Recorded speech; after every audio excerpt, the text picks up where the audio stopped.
Hello everyone, I am Akash and I am welcome you all in एकाग्रता। तो हमारे जो पॉइंट चल रहे थे फीचर्स ऑफ इंडियन कॉन्स्टिट्यूशन। तो फीचर्स ऑफ इंडियन कॉन्स्टिट्यूशन, जैसे कि हमने लास्ट लेक्चर में हमने पढ़ा था कि हम पहुंच चुके थे हमारे इंटीग्रेटेड जुडिशरी पे। Indian constitution is the longest constitution of the world. Then हम मूव करे थे। अब आगे ऐसे ही चलते चलते हम आगे चले जाएंगे और हमारे जो इसके बाद दो तीन पॉइंट और बचे हुए हैं और उसके बाद हमारा ये फीचर्स ऑफ इंडियन कॉन्स्टिट्यूशन खत्म हो जाएगा। तो बात करते हैं हम प्रोविजंस ऑफ इंडियन कॉन्स्टिट्यूशन। जो हमारे इंडियन कॉन्स्टिट्यूशन है उसके प्रोविजंस कैसे हैं। तो प्रोविजंस कितने प्रकार के होते हैं। देखो, प्रोविजंस किसे कहते हैं। प्रोविजंस जो कॉन्स्टिट्यूशन के अंदर चीजें लिखी हुई हैं। मैंने आपको ये पहले ही लेक्चर्स में बता चुका है, ये टर्म समझा दी गई हैं। ये दोबारा आया है तो मैंने सोचा एक बार दोबारा बता दिया जाए, नहीं तो चीजें स्टार्टिंग से नहीं तो भूल जाते हैं। ठीक है, तो उसी को मैंने चीजें रिकॉल करवाई हैं एक तरह से, और एक तरह से थोड़ा अलग तरह से मैं इसको पढ़ाऊंगा। ठीक है, तो एक फर्स्ट वर्ड जो, देखो जब भी हम कोई चीज पढ़ते हैं ना, तो सबसे पहले उन वर्ड का मीनिंग पता होना चाहिए, तो चीजें तो 90% ऐसे ही सॉल्व हो जाएंगी। ठीक है, तो मैं बेसिकली हाँ वर्ड पढ़ाने की कोशिश कर रहा हूँ, आपकी जो पॉलिटी है वो मजबूत करने की कोशिश कर रहा हूँ। क्योंकि जब आप कोई भी बुक पढ़ेंगे तो आपको उन वर्ड का मतलब पता होना चाहिए। वर्ड जहां पर भी आएगा, फ्लेक्सिबल, रिजिड या कॉन्स्टिट्यूशन, व्हाट इज प्रोविजन, तो आपको बार बार सोचना नहीं पड़ेगा कि ये चीज है क्या।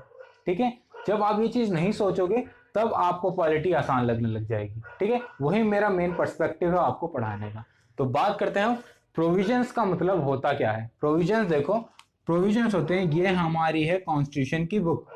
ठीक है, धीरे धीरे पढ़ते हुए चलेंगे, ताकि मैं सारा का सारा इसलिए नहीं करवाना चाह रहा क्योंकि सारा का सारा करवाऊंगा हर एक में कोई ना कोई पॉइंट मिस हो जाएगा जो आपके लिए ही बेनिफिशियल नहीं होगा। ठीक है, इसलिए मैं छोटे छोटे लेक्चर्स में चीजें कंप्लीट करवाता जा रहा हूं। तो बात करते हैं प्रोविजंस पे। प्रोविजंस क्या है। ये है हमारी कॉन्स्टिट्यूशन की बुक, और इसके अंदर जितने भी आर्टिकल्स, जितने भी शेड्यूल्स, जितने भी लिखी हुई चीजें हैं, वो सारी की सारी क्या होती हैं, हमारे प्रोविजंस कहलाते हैं। यानी कि किसी बुक के अंदर कुछ पॉइंट्स लिखे हैं, कुछ भी लिखे हुए हैं। कौन सी बुक है, हमारी इंडियन कॉन्स्टिट्यूशन की बुक है। ये सबको क्या कहते हैं हम, हमारे इसके अंदर लिखी हुई चीजों को प्रोविजंस कहते हैं। ठीक है, तो ये जो प्रोविजंस है जो इसके अंदर लिखे हुए हैं, ये कुछ कुछ फ्लेक्सिबल होते हैं, कुछ रिजिड होते हैं, कुछ फ्लेक्सिबल प्लस रिजिड होते हैं। तो फ्लेक्सिबल कुछ नम्य, अनम्य, कुछ नम्य और अनम्य होते हैं, इसको हिंदी में कहा जाता है। ठीक है, तो बात करते हैं फ्लेक्सिबल। तो फ्लेक्सिबल बेसिकली कहा किसे जाता है। ठीक है, फ्लेक्सिबल कहते किसे हैं, इसका मतलब क्या है। तो फ्लेक्सिबल का बेसिकली मतलब क्या होता है वो जान लेते हैं। देखो, फ्लेक्सिबल का मतलब है, जब देखो पहले उसको समझने के लिए फ्लेक्सिबल का मतलब क्या है। देखो, चेंज किसे कहते हैं, मैंने आपको बताया है, कोई भी चेंज, कोई भी अमेंडमेंट। ठीक है, कॉन्स्टिट्यूशन, कॉन्स्टिट्यूशन के अंदर, कॉन्स्टिट्यूशन में के अंदर कोई भी चीजें लिखी हुई, अगर वो इजी हैं, इजी है यानी कि उन चीजों को इजीली अमेंड किया जा सकता है। अमेंड किया जा सकता है जैसे मतलब चेंज किया जा सकता है। जैसे हम अमेंड करते हैं ना, कॉन्स्टिट्यूशनल अमेंडमेंट एक्ट, जो जैसे आजकल जैसे बिल पास कर दिए। ठीक है, ये अगर कोई भी बिल इजीली पास हो जाए, ठीक है, तो वो अमेंड बन जाता है, बिल अमेंडमेंट बन जाता है। ठीक है, यानी कि कॉन्स्टिट्यूशन के अंदर आ जाता है। ठीक है, तो बात वही आ जाता है, अगर इस बुक के अंदर, ठीक है, बहुत सिंपल वे में पढ़ाने की कोशिश कर रहा हूं, मैं समझाने की कोशिश कर रहा हूं। ठीक है, अगर इस बुक के अंदर कोई भी चीज आती है, कोई भी चीज जाती है, ठीक है, यानी कि कुछ ना कुछ चेंज हुआ, यानी कि इस बुक के अंदर से कुछ ना कुछ प्रोविजंस हम डाल रहे हैं, कुछ ना कुछ प्रोविजंस निकाल रहे हैं, तो इसको बेसिकली क्या होता है, इस बुक के अंदर कुछ चेंज आया है। ठीक है, यानी कि चेंज हुआ है, इस बुक के अंदर चेंज हुआ है। इस चेंज को बेसिकली हम कह देते हैं अमेंडमेंट। ठीक है, अमेंडमेंट समझ में आया। तो अमेंडमेंट क्या होता है। ठीक है, अगर ये अमेंडमेंट, अगर इसमें कुछ डालना, इसके अंदर से कुछ निकालना इजी हो जाए, फ्लेक्सिबल हो जाए, उसको अमेंडमेंट इजी हो जाए, चेंज इजी हो जाए, तो उसी कहते हैं हम फ्लेक्सिबल प्रोविजन। ठीक है, वो प्रोविजन जो इजीली अमेंड हो जाए। ठीक है, दूसरा रिजिड, वो प्रोविजंस जो इजीली अमेंड ना हो पाए। ठीक है, कुछ कुछ प्रोविजंस हमारे कॉन्स्टिट्यूशन के, इंडियन कॉन्स्टिट्यूशन में ऐसे भी हैं जो इजीली अमेंड नहीं हो सकते, ठीक है। कुछ कुछ प्रोविजंस ऐसे हैं जो इजीली अमेंड हो जाते हैं, ठीक है। कुछ में वो सारा का सारा हमारा केस किसका है, हमारा मेजॉरिटी का केस है, ठीक है। वो मेजॉरिटी का केस मैं भी आपको पढ़ाऊंगा, डिफरेंट क्लासेस होंगी उसकी, कि मेजॉरिटी होती क्या है। पहले मैं ये कंप्लीट करवा दूं, नेक्स्ट लेक्चर उसी का ही आने वाला है, ठीक है। समझ जाओ इसको, ठीक है। रिजिड, रिजिड बेसिकली देखो, पहले फ्लेक्सिबल में निकल रहे, तो फ्लेक्सिबल जो होता है वो ब्रिटेन में, ठीक है। ब्रिटेन में क्या है, देखो फ्लेक्सिबल से एक्चुअल मीनिंग होता है क्या है, देखो जैसे ब्रिटेन के अंदर, ब्रिटेन में जो पावर है, एक तरह से सुप्रीमेसी किसकी है, ब्रिटेन के अंदर सुप्रीमेसी है हमारी लेजिस्लेचर की, ठीक है। लेजिस्लेचर, यहां पर जुडिशरी की सुप्रीमेसी नहीं, ठीक है। एक तरह से जो जुडिशरी है वो कम ऑटोनॉमी रखता है किससे, हमारे लेजिस्लेचर से। तो यहाँ पर जो लेजिस्लेचर के प्रोविजंस होते हैं जो बोलते हैं, एक तरह से वो इजीली बन जाते हैं, ठीक है, इजीली अमेंड हो जाते हैं, ठीक है। तो यहाँ पर जो ब्रिटेन के जो सारे प्रोविजंस हैं वो क्या है, हमारे फ्लेक्सिबल नेचर के हैं। अब जाते हैं हमारे रिजिड पे। रिजिड यानी कि यूएसए के जितने भी प्रोविजंस है, सारे के सारे जो प्रोविजंस है जो उनके कॉन्स्टिट्यूशन के अंदर लिखे हुए हैं, वो क्या है, सारे के सारे रिजिड हैं, ठीक है, ठीक है। अब देखो ये रिजिड का मतलब एक्चुअल में है क्या, ठीक है। जो इजीली अमेंड ना हो सके ये तो हमें पता है। अब देखो जो इजीली अमेंड ना हो सके, ठीक है, ऐसे कौन कौन से हो सकते हैं, ठीक है, ऐसे कौन कौन से प्रोविजन हो सकते हैं, जैसे सेंटर और स्टेट के बीच में डिवीजन ऑफ पावर। जो प्रोविजन सेंटर और स्टेट के बीच में पावर का डिवीजन करें, वो क्या होते हैं, हमारे रिजिड प्रोविजंस, ठीक है। जो the provision which shows the supremacy of the constitution, ठीक है, जो कॉन्स्टिट्यूशन की सुप्रीमेसी दिखाए। अब देखो वर्ड सुप्रीमेसी क्यों आया, देखो कोई चीज मेरे से कंट्रोल हो रही है, ठीक है, मैं उसको बता रहा हूं कि तू ऐसा कर, तू ऐसा कर, तो यहां पर सुप्रीमेसी किसकी, यहां पर सुप्रीमेसी मेरी है, ठीक है।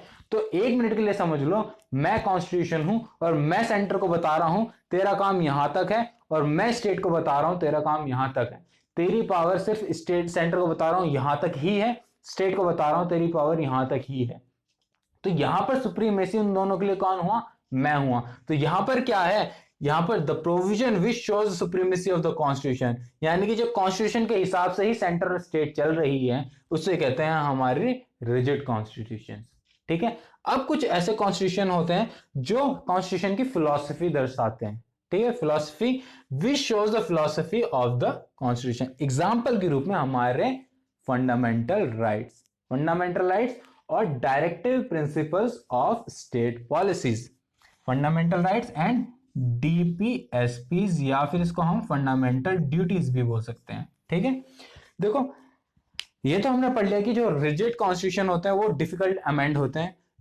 अब देखो कुछ डिफिकल्ट अब कौन कौन से होंगे, जो सेंटर से स्टेट से रिलेटेड होंगे, जो फंडामेंटल राइट्स होंगे, ठीक है, मौलिक अधिकार होंगे लोगों के, ठीक है। मौलिक अधिकार जो एक तरह से, ये मौलिक अधिकार हमको दिए क्यों गए हैं, ठीक है, फंडामेंटल राइट्स हमको क्यों दिए गए हैं, फंडामेंटल राइट्स हमको इसलिए दिए गए हैं ताकि, इसका भी कुछ रीजन होगा, ठीक है, ताकि जो सरकार जो हमको चला रही है, ठीक है, एक तरह से पावर उनकी है, हम उसके अंडर चल रहे हैं, ठीक है।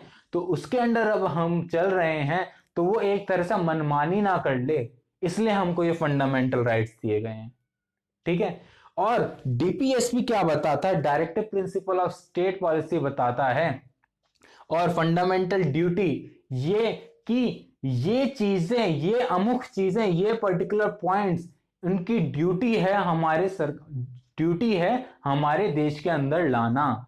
क्या ड्यूटी है, जैसे एजुकेशन को सुधारना, सोशल प्रॉब्लम्स को सुधारना, ठीक है, सोशली चीज को सॉल्व करना, ठीक है। रिजर्वेशन का एक तरह से ये भी हमारी फंडामेंटल ड्यूटी में आ जाता है, एक तरह से इक्वालिटी प्रदान करना सबको, ठीक है, ठीक है। ये सारी की सारी चीजें एक तरह से लोगों के हितों को बढ़ावा देना, ठीक है। अगर वो लोगों को हितों को बढ़ावा नहीं देगी तो क्या होंगे, एक तरह से ये रिजिड कॉन्स्टिट्यूशन है, डिफिकल्ट होंगे अमेंड होने में, यानी कि कोई ऐसे प्रोविजंस जिसको सरकार चेंज करना चाहती है और वो लोगों के अगेंस्ट हैं, लोगों के हितों के अगेंस्ट हैं, तो वो बहुत डिफिकल्ट मेजॉरिटी से, जिसको हम कहते हैं स्पेशल मेजॉरिटी लगेगी उसको सॉल्व करने के लिए, चेंज करने के लिए, चेंज करने के लिए बहुत मुश्किल से चेंज हो गई। ठीक है, ये चीज समझ में आ गई। ठीक है, बात कर लेते हैं हम तीसरे पे, फ्लेक्सिबल प्लस रिजिड पे। देखो फ्लेक्सिबल प्लस रिजिड, जैसे हमारे इंडियन कॉन्स्टिट्यूशन की एग्जांपल के अंदर मान लो ये है हमारा इंडियन कॉन्स्टिट्यूशन। तो हमारे इंडियन कॉन्स्टिट्यूशन के अंदर दो टाइप के प्रोविजंस है, पहला फ्लेक्सिबल, दूसरा रिजिड। ठीक है, फ्लेक्सिबल का मतलब पढ़ा दिया है, रिजिड का मतलब बता दिया है। तीसरा फ्लेक्सिबल प्लस रिजिड, यानी कि जो इजीली अमेंड हो जाए, और दूसरा जो इजीली अमेंड ना हो पाए। एग्जाम्पल के रूप में जो इजीली अमेंड हो जाते हैं वो हमारे जैसे नॉर्मल बिल पास करवा दी, कोई भी छोटी चीजों के बारे में उसके बारे में हमने इजीली बिल पास करवा दिया, चेंज हो गया, it's over and move to the next part. Rigid it is जो डिफिकल्ट अमेंड होते हैं, like fundamental right, DPSP, as I already told here. Okay, तो आ जाते हैं हमारे, देखो वही चीज मैंने बोली थी, रिजिड क्यों होता है, why it is rigid, why question mark हो गया, क्यों है रिजिड, क्यों है, ताकि जो हमारी इंडिविजुअल राइट्स हैं, हम मेरे इंडिविजुअल पर्सनल राइट्स है, मेरे इंडिविजुअल राइट्स है, इसको एक तरह से प्रोटेक्शन मिले। ठीक है, ये कौन दे रहा है हमें, हमारा कॉन्स्टिट्यूशन ही दे रहा है। ठीक है, दूसरा, avoid the state to become totalitarian, state की जो मनमानी है वो मनमानी होने से रोके। ठीक है, जो स्टेट है वो मनमानी कर रहा है, लोगों को हितों को एक तरह से हित उसके चीजें सही नहीं हो रही है, वो सही नहीं कर रहा है, सरकार सही नहीं कर रही है लोगों के लिए, वही चीज है कि avoid state to become totalitarian. ठीक है, ये चीज सारी की सारी मैंने बहुत अच्छे से समझा दी हैं। नेक्स्ट जो लेक्चर आने वाला है वो main important fundamental rights and DPSP पे आने वाला है, कि राइट्स होते क्या हैं, एक्चुअल में राइट्स किसे कहते हैं। ठीक है, और राइट्स एंड ऑब्लिगेशंस किसको कहते हैं, फंडामेंटल ड्यूटीज क्या है, क्या अमेंडमेंट है या पहले से ही था या पहले से नहीं था, ये सारी की सारी चीजें हम हमारे नेक्स्ट लेक्चर में पढ़ेंगे। और बाकी ऐसे ही आप चीजों को कनेक्ट करते जाओ, पढ़ते जाओ। ठीक है, कुछ भी प्रॉब्लम हो कमेंट सेक्शन में लिखो, बताओ मुझे क्या समझ में नहीं आ रहा है, जो भी नोट्स होंगे मैं प्रोवाइड करवा दूंगा आपको टेलीग्राम चैनल में। और ऐसी ही जो नोट्स हैं, यही ऐसी चीजों को समझोगे तो चीजें याद रहेंगी। ठीक, और चीजों को ऐसे ही करते रहो कि जो वीडियोस लेक्चर हैं जितने भी आएंगी 30-35, उसके बाद से मेन इंपॉर्टेंट लेक्चर शुरू होंगे। ये भी बहुत इंपॉर्टेंट लेक्चर्स हैं, ये आपका बेस बना रहे हैं। ठीक है, इससे भी आपको बहुत सारे इजीली क्वेश्चन, जैसे आपको लग रहा है छोटा सा है, मैंने 5 मिनट के अंदर समझा दिया है, मगर ये भी एक तरह से कॉन्सेप्ट पकड़ने के लिए बहुत ज्यादा इंपॉर्टेंट है, क्योंकि स्टूडेंट कंफ्यूज हो जाते हैं कि मीनिंग फ्लेक्सिबल का क्या है। ब्रिटेन कोई ना कोई ऑप्शन में टिक मार गया, मैचिंग क्वेश्चन में आ जाएगा कि ब्रिटेन का क्या है फ्लेक्सिबल, मगर फ्लेक्सिबल है, रिजिड है, या फ्लेक्सिबल प्लस रिजिड है, आपको वर्ड्स का मीनिंग ही नहीं पता होगा तो आप क्वेश्चन कैसे सॉल्व करके आ सकते हैं। तो चीजों को मैं स्लोली इसलिए ही करवा रहा हूं ताकि आपके कॉन्सेप्ट क्लियर हो जाए। ठीक है, तो मिलते हैं फिर नेक्स्ट वीडियो में, तब तक के लिए जय हिंद।